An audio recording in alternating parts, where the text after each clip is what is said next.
Hi, it's Hazel and welcome to my channel. If you are a current subscriber, thank you so much. Your support means the world to me. And I especially love hearing your comments and the advice that you sometimes give. And anyway, it's all great.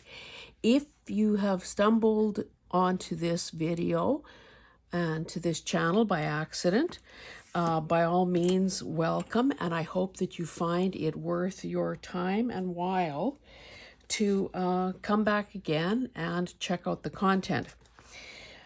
I am doing another episode in the What's in My Bookcase series, and I think if you saw the last one, you know that from here on in, it will probably be each episode will probably be a mixed bag, a variety of topics and subject matter. You may, hopefully by the time this video airs, I will have found the thing I have lost. But until then, I keep turning the house over, going to areas and spaces and places that I haven't been to for a long time, and I'm finding even more things that I've forgotten I own. So I guess that's the upside of losing something. You know, when you put something away for safekeeping. Anyway, this book is called Craft Core, and 9 by 7. I do try to, for those of you here for the first time, I do try to remember to measure books, because sometimes on a video you can't tell. And if you're adding something to your wish list, it would be good if you knew whether it's oversized or teeny weeny or whatever. Now, I don't know when I bought this. This was one of those brand new things. Copyright 2010.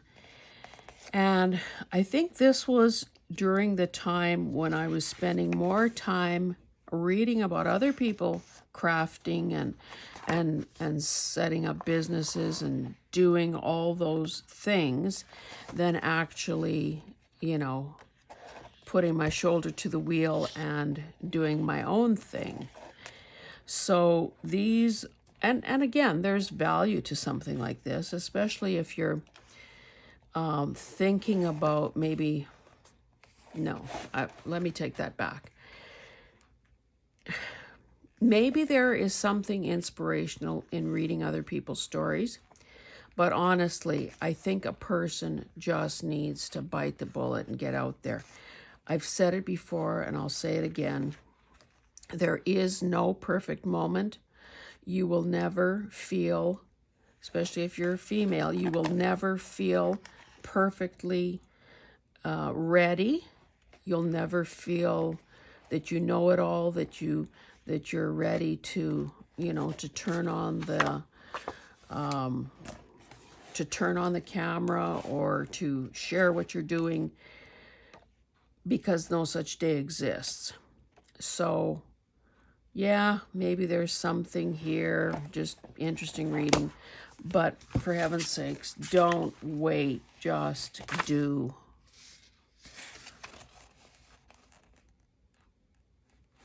Oh, see, that's a good quote. I'm just trying to be an enabler of craft. So let's call this episode or this little pep talk, being an enabler of craft. This, I don't remember. I just came across it. I don't know where or when I got it. British North America postage stamp retail catalog, 22nd edition of Canada's favorite thing, $1.25. Oh, this is 1974.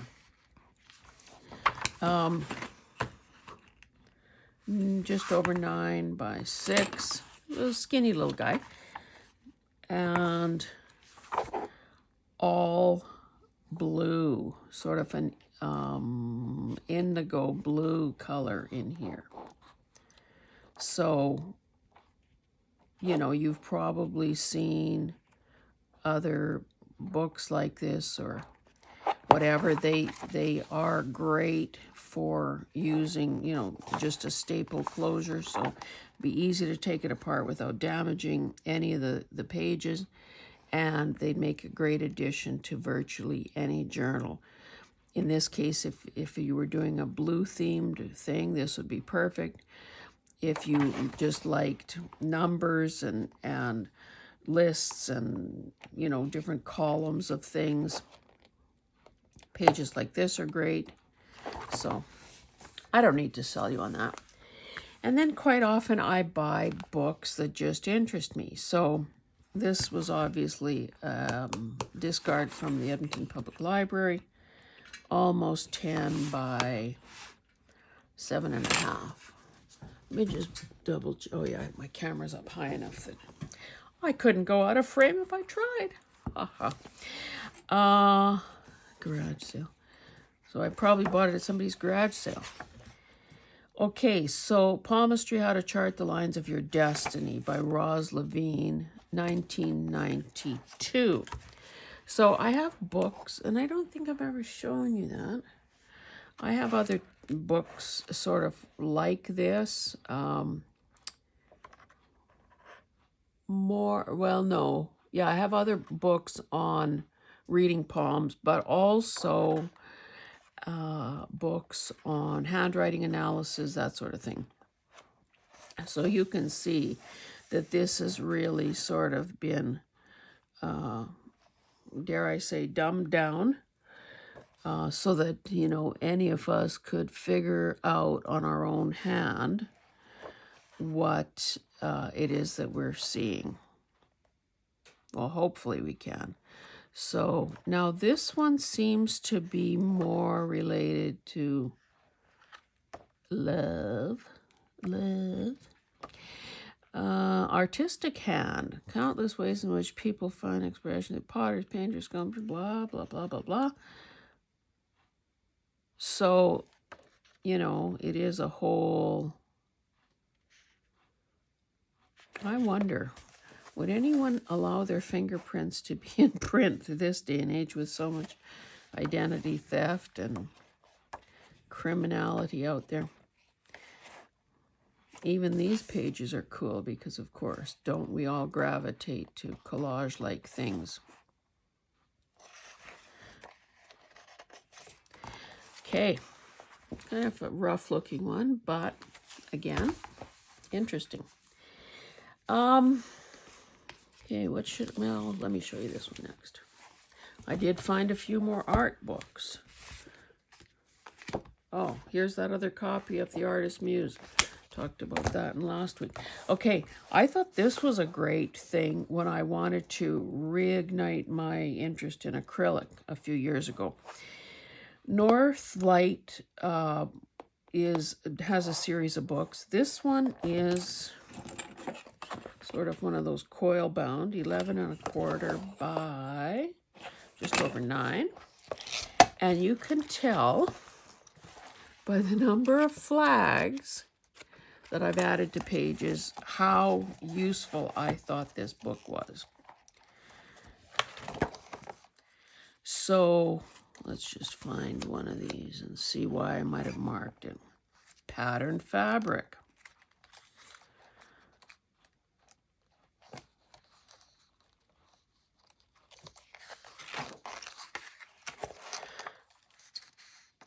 Glass. String. Cool. So there are all sorts of techniques. Mixed surface using paper overlay. Like just page after page of basically one page, one technique.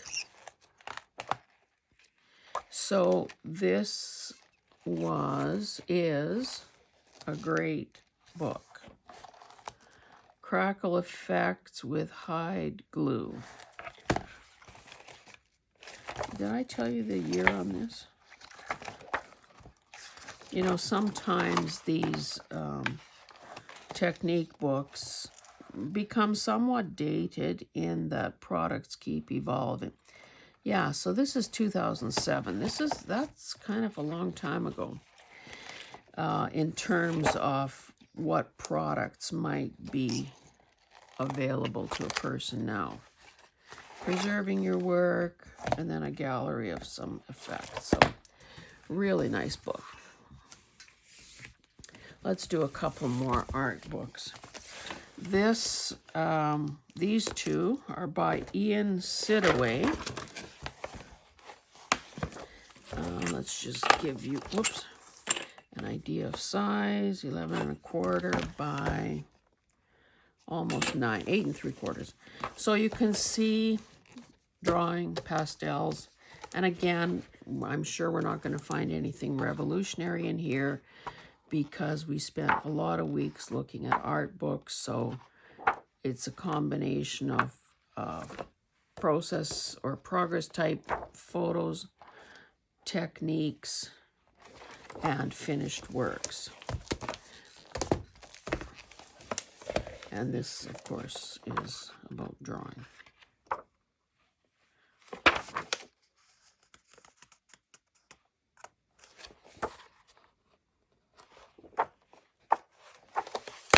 Enough said. I'm just looking at this pile. Well, let's do this last art book, and then we'll move on to something else. Paint Luxurious Textures in Watercolor by Jennifer Sheffer? Lets me make some room. This is a bigger book as well. 11 1/4 by almost 9. So let's look up a date. Another North Light book.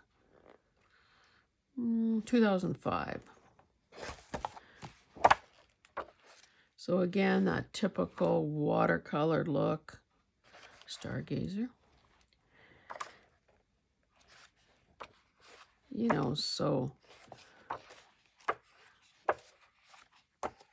you know that I've been reluctant to cut up any of my art books unless I have duplicates or unless they really kind of don't deserve a place. They don't warrant the space on a bookcase. So those I consider expendable. Okay, now for something different. I could do a whole episode or possibly 2 on jewelry making. Those of you who have watched a number of videos probably know that I've said in the past that I can't wear, costume jewelry, which probably has impacted the economy because I couldn't buy any. But stainless steel works. You know, like if I had an artificial hip or a pin in my ankle, that's the kind of material they was used, so there is no reaction to those. And then, of course, white gold, or, well, any kind of gold. Okay, so The Art of Making Jewelry. Deborah Krupenia, Tammy Powley, Jessica I can't say that. WROBEL. 11 by 8.5. The Art of Making Jewelry. So I started to say, so then I got, if you've ever been into a bead store or see beads sold by the string, like, is that not like being in a candy store? Like, my goodness. This is 2005. So I, of course, went on a bead buying extravaganza, thinking that, okay, with elastic cord or certain cords that you can tie and sort of make them extendable, I could make, a gazillion bracelets.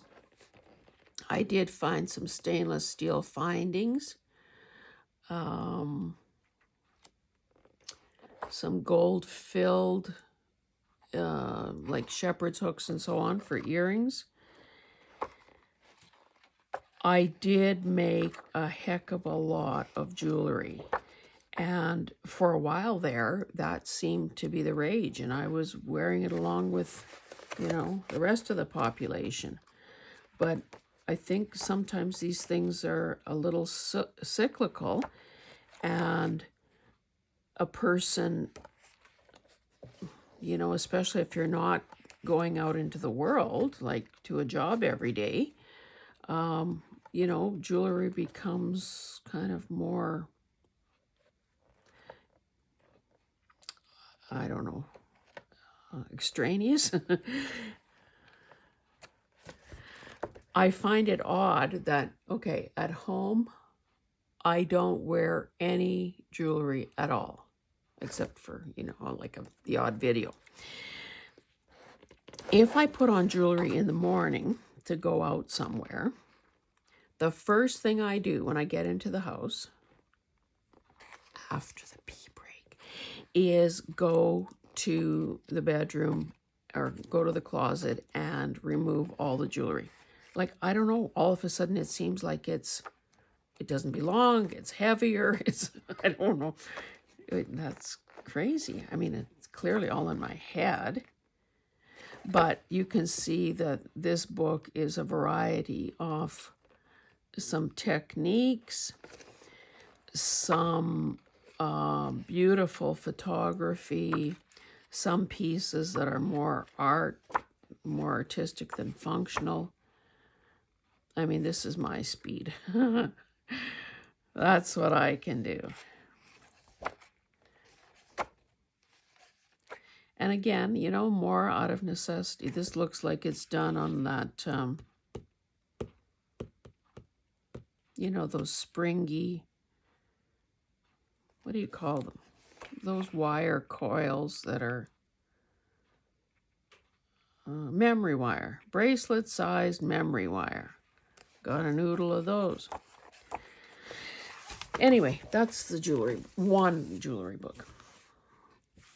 This, I've talked in the past about hot off the press books because, of course, when we had our craft store, we carried books like this. We used books like this. It's just, basically a craft booklet. And if I'm not mistaken, the woman's name was Paulette, the publisher. And, we'd go to the trade fair, the annual trade show. Yeah, Paulette Jarvie. And she'd be there, and, you meet her, and it seems like, ooh, this is la-di-da. Anyway, of course. Now, what year is this?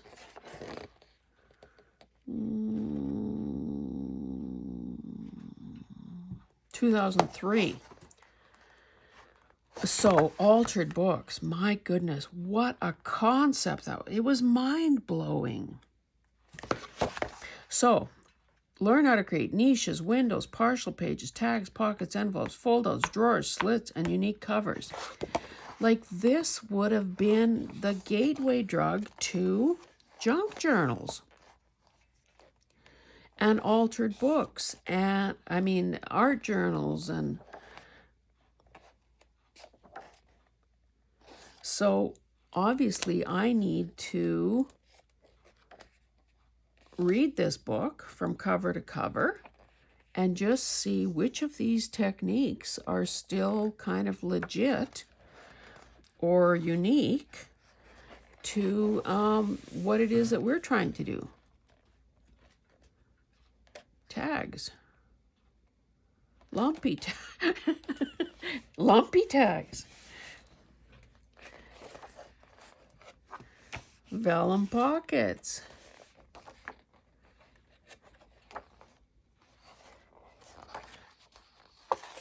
Anyway, so it was a treat to find this again. I also was drawn to these kinds of books. Creative Machine Embroidery, a practical source book. 11 by 8 3/8 or so. So let's find the date. Now, I have More Than One Sewing Machine, first published in 2000.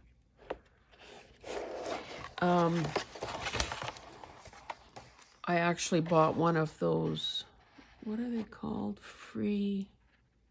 One of those feet, a foot that you can attach to your machine that would allow for sort of, crazy stitching, all over stitching. But are these images, I mean, even if you never fired up your sewing machine, are these not just mind-blowing, well, maybe not these, mind-blowing images of possibilities for those of us who love fabric, who love color, who love that whole artist's realm. Oh, this is a close-up of this rug. You know, fabric is art. Like, come on. Just beautiful. Need a fish placemat?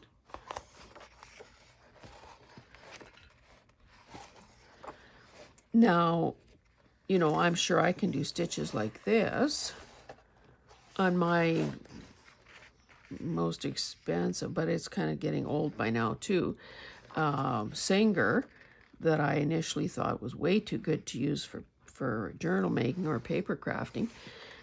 It has a whole bunch of stitches, but it's not the machine that I have set up and ready for use here. So I don't know that.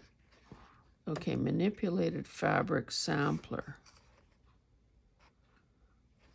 A person could have so much fun doing this, but it's like everything else.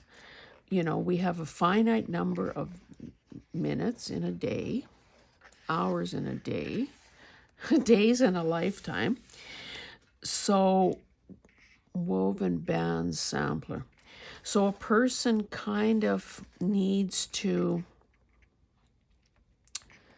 I guess, decide. We all make decisions. Are we going to spend our finite number of hours and days, watching TV, drinking coffee, sleeping, or are we going to craft? Are we going to do a little bit of everything? Are we going to specialize in something? And those are all personal decisions. And because they're personal decisions, there is no wrong answer. Now, some people have devoted their lives and careers to being, to getting advanced degrees in textiles and fabric art and so on. And fabric becomes their art form. That's not going to be me, and it may not be you. But look at the small projects that we can undertake.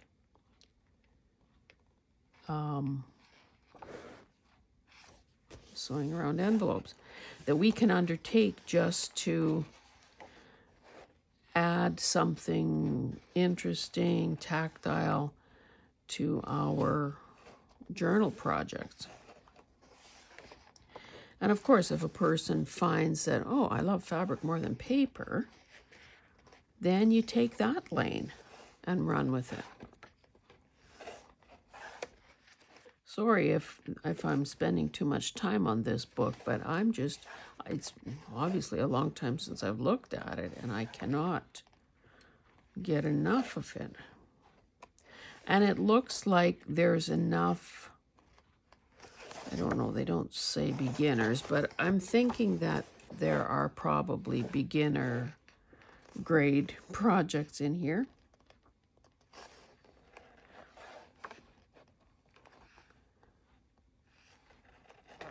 Okay, hand embroidery threads. Many threads used in hand embroidery can also be used for machine stitching. Manufactured from a wide range of fibers: cotton, silk, wool, linen, synthetics such as rayon and polyester, and metal. Cotton, wool, and polyester threads are the most readily available and made in the widest variety of colors.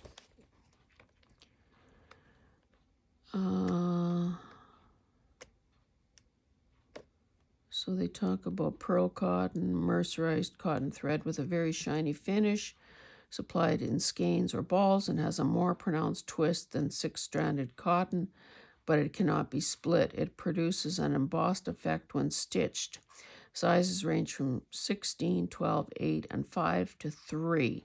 8 and 5 work as well for cable stitch by machine as for hand stitching. Crewel wool, knitting, weaving, and crochet yarns, silk thread, six-stranded cotton. I don't know. I didn't know that the average machine could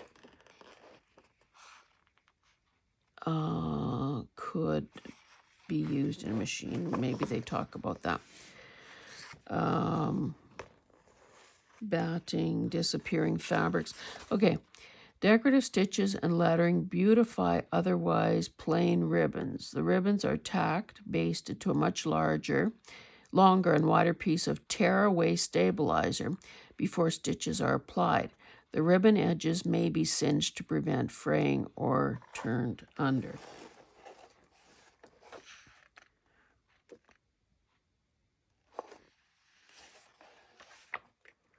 This is cool. Free zigzag stitch worked on plasterer's scrim in a frame over vertical and horizontal threads. I have to read that a few more times to get it. Fine gauge net.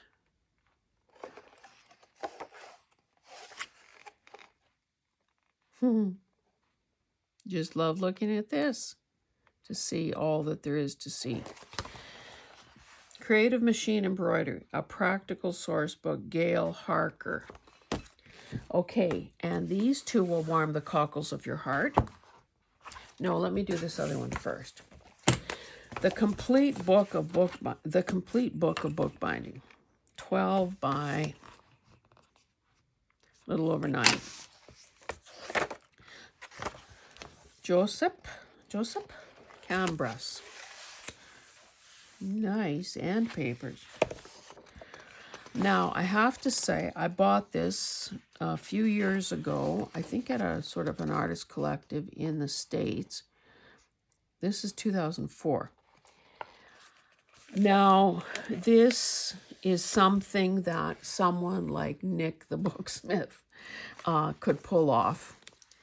I was flipping through this the other day after I rediscovered that I owned it and thought, oh, this is pretty darn intense. So he begins with the history of bookbinding and shows some examples and some early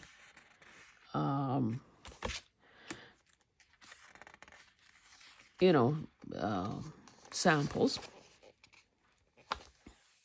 Bindings on Islamic manuscripts. So again, for those of us who love this sort of thing, even these pictures are worth 1,000 words. Ha ha. You haven't heard that in a long time, have you? Renaissance bindings, 18th and 19th centuries, 20th century, the book as a consumer object. So, so there's that. Then he gets into tools and materials. Well, look at this.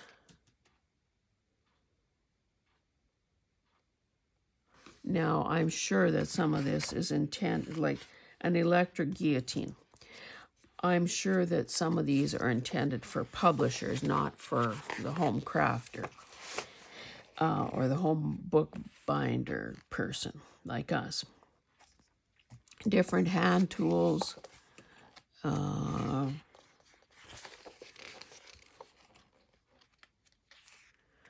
Different items used in gilding with gold leaf. And again, because this book is oldish, what did I say, 2004? Things I'm sure have come a long way. Tools for gold tooling. These are a collection of hand tools. These are lines and gouges. Look at these. Can you see this? Yes, you can see pretty well all of it. Handmade silk end bands. Water-based aniline dyes are used for painting or marbling book edges.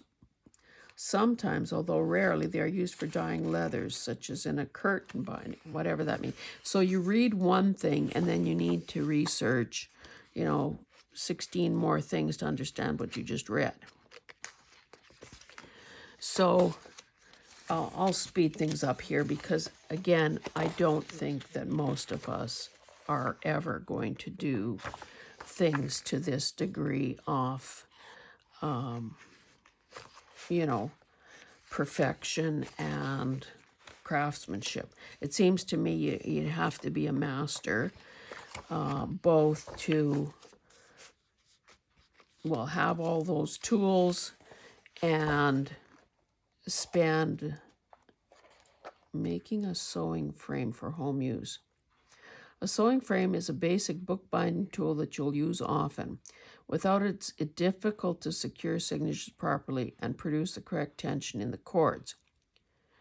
A bookbinder doesn't always have a workshop large enough for sorting all the tools needed for every operation. Since many bookbinders work in a small room in their home, they make a frame in a size that fits their particular space and needs. This frame can be taken apart quickly and stored if the space is needed for other purposes. For the sake of efficiency, the frame needs to be easy to take down and set up. So you need a carpentry project. Books with single leaves. Anyway, let's just move along here. A gallery of some of the covers. So this is one that the author himself did, apparently.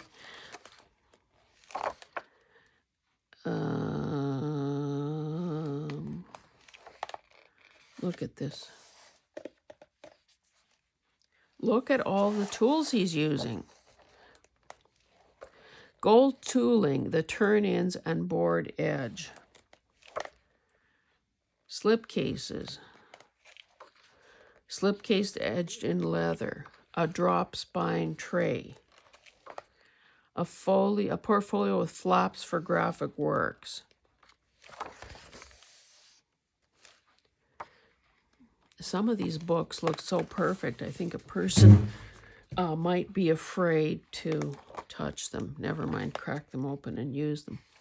So that's the downside. Okay, so this section is called bookbinding exercises. Do you have room for this? Do you have the brute strength needed for this? Anyway, it's fascinating stuff. Okay, restoring antique bindings. This book reminds me of some cookbooks. This kid is not a cook, certainly not a baker. If I see a recipe that has more than about 3 or 4 ingredients and more than 3 or 4 steps in the method, chances are I'm going to keep flipping and keep looking for something simpler. So when something has multiple complicated, involved precision steps, you're not going to find me doing that. How to blind tool a title. Like there's no end to what's in here. Decorating the outside binding. Again, look at all the tools.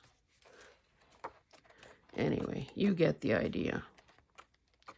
If you are such a craftsperson, such a master, such an expert, this may be a book that you should have. Okay, and the last one for today is this one. I think this is going to be more our speed. Making Handmade Books, 100 Plus Bindings, Structures, and Forms by Alicia Golden. 10 by 8.5. Again, do I have anything marked? Did I use this even once? Probably not, but it's eye candy. Come this book is comprised of material from several titles, beginning in 1998, 2005, 2008, and this is a 2010, I guess, compilation or okay, so we've got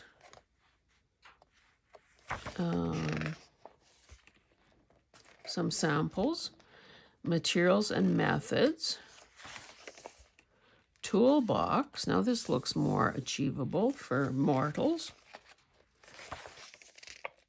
Paper, tearing and cutting paper, folding and scoring paper, paper selection, boards, adhesives, sewing. Oh, this would be a great place for me to try to get some really simple instructions for, oh, I guess it's here that they're talking about spines. Okay, jig for an odd number of holes. Jig. Okay, overhand knot, square knot, kettle stitch.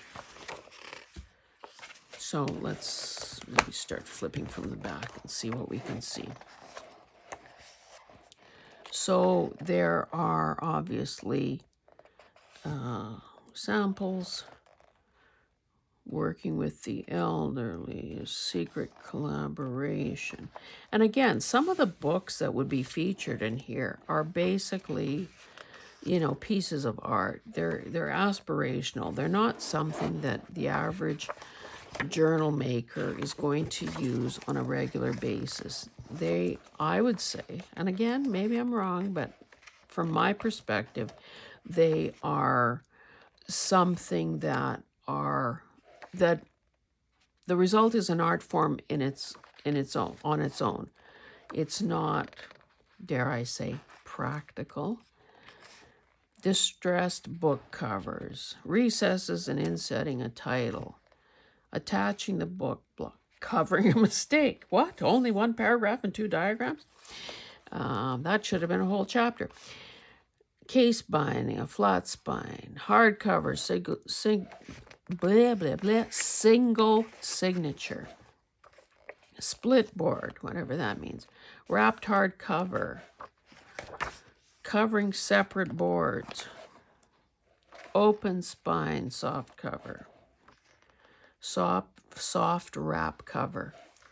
My goodness, I should, I have to, why can I not speak? Paper portfolio, stock book, pocket folder, origami wallet, paper slip case, match style box, window envelope, box of circles, folded envelope, and on and on and on. Secret Belgian binding.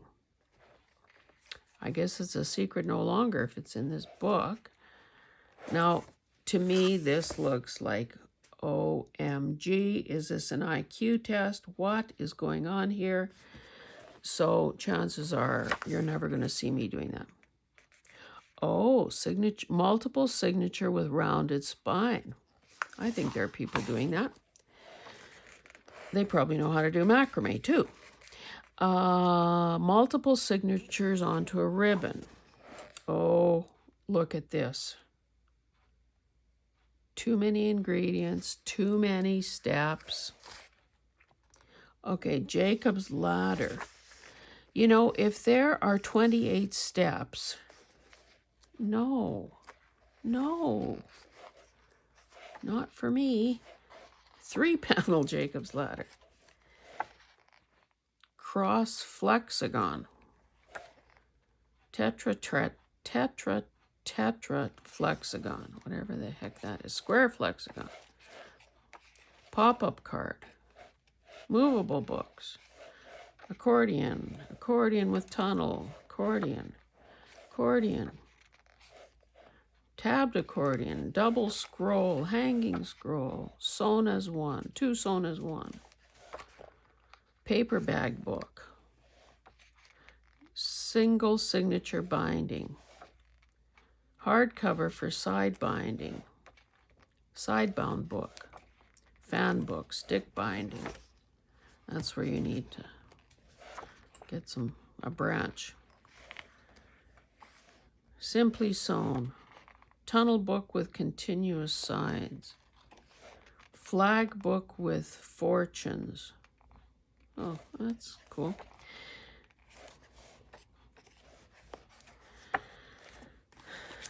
Oh, yeah. I think I bought this in Colorado also. This is a bookmark from Red Rock. That amphitheater. Cool. Yeah. I need to start studying this, maybe finding some techniques, simple techniques to try. Anyway, guys, that is it for today. Thank you so much for joining me.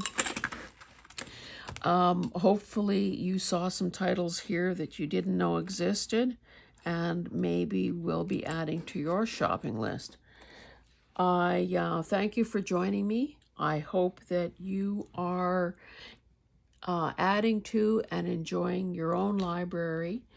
And yeah, stay safe, stay well, and keep on crafting. See you in the next one. Bye.